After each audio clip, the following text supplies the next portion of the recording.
घर के दरवाजे पर घोड़े की नाल लगाने से सक्सेस नहीं मिलती। सक्सेस पाने के लिए खुद के दोनों पैरों में घोड़े की नाल लगानी पड़ती है। हाय गाइस, मैं हूं सुदेश कुमार और कॉमर्स सक्सेस पॉइंट चैनल में आपका स्वागत है। साथियों, जैसा कि हम डेली यहाँ पे एक मोटिवेशनल स्टोरी लेकर आते हैं, आज भी मैं यहाँ पे आपके सामने एक मोटिवेशनल स्टोरी लेकर आया हूँ। और आपको अगर वीडियो अच्छा लगे तो उसको लाइक करिएगा और चैनल को सब्सक्राइब करिएगा। मैंने कहा था कि घर के दरवाजे पर घोड़े की नाल लगाने से सक्सेस यानी कि कामयाबी नहीं मिलती। सक्सेस के लिए अपने खुद के दोनों पैरों में घोड़े की नाल लगानी पड़ती है, तभी जाके सक्सेस मिलती है। साथियों, इस कहावत को हम समझेंगे एक छोटी सी कहानी के माध्यम से, और उस कहानी के माध्यम से हम इस छोटी सी कहावत को समझेंगे और जांचेंगे और परखेंगे। एक बार एक बुजुर्ग आदमी होता है और वह क्या करता है, वह डेली घूमने के लिए गार्डन में जाता है, बगीचे में जाता है। उसके बाद क्या होता है, जैसे वह डेली गार्डन में जाता है घूमने के लिए, तो उसके अंदर जो स्टेमिना है वो बढ़ा हुआ रहता है, यानी कि दौड़ भी लेता है। उसका स्वास्थ्य जो होता है वो सही रहता है, दौड़ भी लेता है, भाग भी लेता है। कुछ देर बाद क्या होता है, उसी शहर में जहाँ पे वो बुजुर्ग रहता था, उसी शहर में एक दौड़ होती है, बुजुर्ग लोगों की दौड़ होती है। 3 किलोमीटर की दौड़ होती है और वो दौड़ में जो इनाम होती है वो 50,000 रुपये की होती है कि जो भी बुजुर्ग जीतेगा उस दौड़ में उसे 50,000 रुपये इनाम के दिए जाएंगे।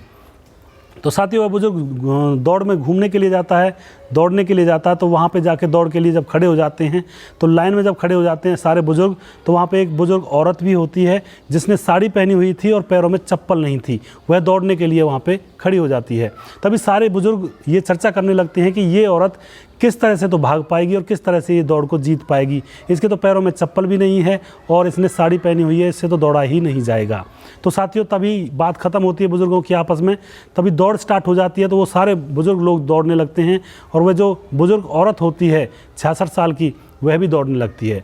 तो साथियों, 1 किलोमीटर तो वह जो बुजुर्ग औरत होती है वह पीछे रहती है उन लोगों से, लेकिन जैसे दूसरा किलोमीटर स्टार्ट होता है तो वह औरत उनसे आगे निकलने लगती है, और जैसे तीसरा किलोमीटर स्टार्ट होता है तो वह औरत सारे बुजुर्गों से आगे निकल जाती है और रेस को जीत जाती है। तो साथियों, जैसे ही वो बुजुर्ग औरत रेस को जीतती है तो उसको मीडिया घेर लेता है। मीडिया उसके पास चला जाता है और उससे पूछने लगता है कि ऐसा क्या कारण था जो आपने पैरों में चप्पल भी नहीं पहनी हुई थी और आपने साड़ी पहनकर ही रेस को जीत लिया, ऐसा क्या कारण था। तो बुजुर्ग औरत बताती है, उस बुजुर्ग औरत का नाम होता है लता, और वह बुजुर्ग औरत बताती है कि मेरा पति बीमार है, हॉस्पिटल में है, तो मुझे 50,000 रुपये की ज़रूरत थी उसके ऑपरेशन के लिए। तो किसी ने मुझे बताया कि बुजुर्ग लोगों की रेस होने वाली है, दौड़ होने वाली है, और उस दौड़ में कोई जो भी बुजुर्ग जीतेगा उसको 50,000 रुपये इनाम के दिए जाएंगे। तो इसीलिए मैं यहाँ पे इस दौड़ में जीती और मुझे इलाज करवाना था, इसीलिए मैं यहाँ पे जोर से दौड़ में तेज़ भागी और मैंने इस दौड़ को